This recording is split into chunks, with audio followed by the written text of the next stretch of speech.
तर भावांनो नमस्कार. आणि सुरतमध्ये पोहोचलो बघा सकाळी 8 वाजता.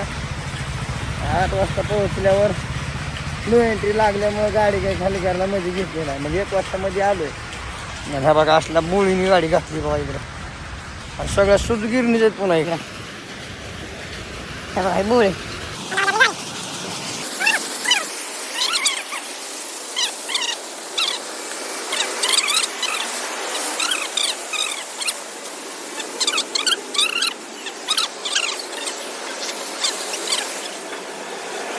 हे बघा ही कंपनी आहे फुटाणे तयार व्हायची. मग इथं भेटले आपले एक महाराष्ट्रातले आपले जळगावचे एक मामा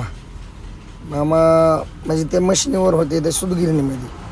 ते एक स्वतः ते दिवस 12 घंटेच ड्युटी असते. ड्युटीला 14 मशिनी चालवतात ते. तर मला मध्ये बोलवलं त्यांनी आणि सांगत होते इथं उभा राहा, म्हणजे वेळ कसलाच असं बसायला भेटत नाही. ह्याकडून त्याकडेपर्यंत सारखं हे बदलायचं ते बदलायचं. आणि त्यांनी मला मध्ये बोलून घेतल्यामुळं मी बघत होतो. तिथं जरा उसवलं होती ती हे, म्हणजे दोरा तुटला होता. म्हणताना म्हणलं हे असं कसं काय. ते म्हणले असं म्हणजे आतमध्ये दोरा जर कट झाला या म्हणजे जाळी वाटे तर तिथं ते बॉक्स सरते म्हणले. मग त्याला डबल धागा मारावा लागतोय. मग हे बघा एवढी मेहनत आहे. मामाचं वय जवळजवळ 60-70च्या हिशोबात गेलं आहे. आणि दिवसभर उभं राहून काम करतात. आणि आपल्या जळगावचे मामा आहेत ते. मला त्यांनी मध्ये बोलून घेतलं. म्हणलं काय तयार होते. तर ते तयार बघा काय होत असेल. तर भावांनो साडी तयार होती. ती साडी जी आपण सुरतवरून आपल्याकडे साडी येते ती साडी तयार होती तिथं. साडी तयार होती म्हणलं. त्यांना म्हणलं ही साडी अशी कशी काय. ते म्हणले अशीच तयार होत असते म्हणलं मिशनवरच. कारण त्याचं दुसरं जे प्रोसिजर असते साडीचं ते सगळं अलग अलग कंपनीशी असते म्हणले.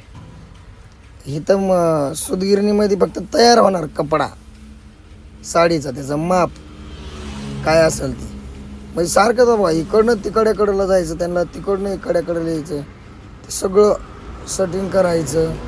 तेव्हा ते त्याचं मेन जे का धाग्याला म्हणजे जी विण म्हणजे जी विण तयार होती ती साडी तयार होती ती त्या विणायचं बाबा ती हातातलं मशीन आहे त्यांच्या. असं काढत्यात लगेच वरा बसवतात. हवा ही मशीन आहे ते खाटदिरीने इकडं एकदा आदळते तिकडे एकदा आदळते. त्याच्यात लय हाय स्पीड आहे. खटखट दबा त्याला शेंडा बघा. ते सांगत होते हे जर मोडलं तर खराब होतं अख्खा म्हणून. मग त्यांनी आपल्याला ते दाखवलं बाबा त्याच्यामध्ये दोरा घालतात बघा डायरेक्ट आता. आणि लगेच खटदिरीने वाचतंय की ती जाळी मारून घेते सगळं. अशी उलटी सवाशी हाय स्पीडनं पळते ती जबरदस्त पळते बघा. ते बघा त्याच्यात टाकला बघा दोरा आता दुसरा दोरा टाकल्या बघा किती म्हणजे ती स्पीड कशी वाढते बघा लगेच. हाय स्पीड वाढते हाय स्पीड.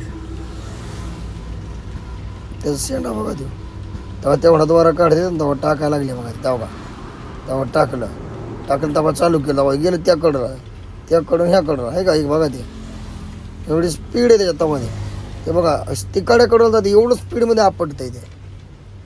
म्हणजे ते म्हणजे तिथं जर हातपीत गेला तर किती अवघड आहे.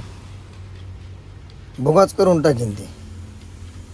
त्याची एवढी स्पीड आहे तेव्हा बघा. हे बी गेलं तिकड्याकडलं इकडल्या कडेला तेव्हा बघा. म्हणजे एवढी जबरदस्त स्पीड आहे तिच्यात. अवघड आहे हो.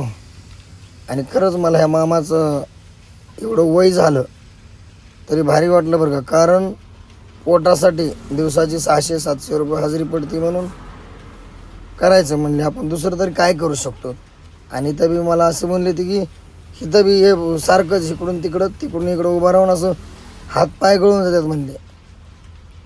आणि त्यातले ते म्हणले आपल्याला काही दुसरं काम होणार नाही.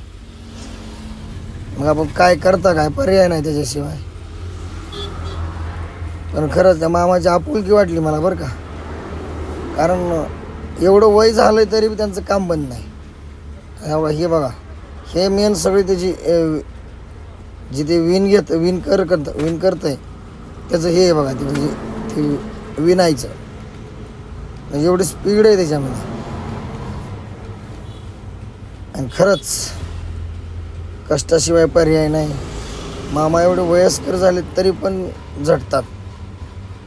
मला त्यांनी मार्केट पण सांगितलं कुठलं चांगले काय, सगळ्या गोष्टी चर्चा झाल्या. आणि पुन्हा सांगायचं राहिलं तुम्हाला, आता ही साडी तर धागा तयार होतो असा मोठा, आणि पुन्हा हे कलरिंगच्या मशीनला जाते. मग तिथं कलरिंग कोणची पाहिजे तशी कलरिंग होणार, कलर होणार म्हणायचं, पुन्हा डिझाईन होणार. म्हणजे ही साडी इथं हे धागा तयार करून आलेला अलग झाला, आणि इथं ही साडी विणायचं अलग झालं, कलर आलं. म्हणजे एवढ्या भरपूर गोष्टी त्याच्यामध्ये. पण पुन्हा डिझाईन आलं, पुन्हा ती काय म्हणते ती मोठ्या ह्याची साडी नसते का होती, काटापदराची साडी, त्याची मशीन आलं. म्हणजे त्याला ह्याच साडीला ते बसवतात. पण तसं नाही, अलग मशीन आहे म्हणले, ते अलग अलग कामं होणार सगळे. पण बघा की त्यांचं वय किती झालं, त्यांचं काम किती. या पलीकडच्या कडपासून एकट्याला बघायचं आहे ते सगळं. एक मिनिट बसाय नाही त्यांना, सारखं उभंच 12 घंट्याच ड्युटी. आता ड्युटी हा बघा, आता पर्याय नाही. ते म्हणले आपण दुसरं तर काही करू शकत नाही, म्हणले आपल्याला हे करावं लागणार. बघा ते मशीन तर कसं आपटतंय बघा, आता ते पार्ट पडते, हाय स्पीड ना आपटते. त्याच्यात थोडा प्रॉब्लेम आला होता. तर मला खरंच भारी वाटलं त्या मामाचं, एवढं वय झालं ते काम करतात बघा. म्हणजे इथनं साडी तयार होऊन आपल्या इकडे जाते. आणि मार्केट पण मला त्यांनी सांगितलं कुठल्या मार्केटला स्वस्त आहे काय, आपला हिशेबशीर माल बसतोय, सगळं मार्केट मला त्यांनी सांगितलं. नक्कीच भावांनो, सुरतला एक दिवस नक्की भेट द्या आणि आपल्या परिवारासाठी माल खरेदी करा. मग आमची पण गाडी खाली चालू होती खाली करायला. आम्ही बाहेर येऊन बसलो निवांत, थोडं काय भरायला जायचं होतं दहेजला. तर भावांनो, व्हिडिओ आवडला तर नक्की शेअर करा.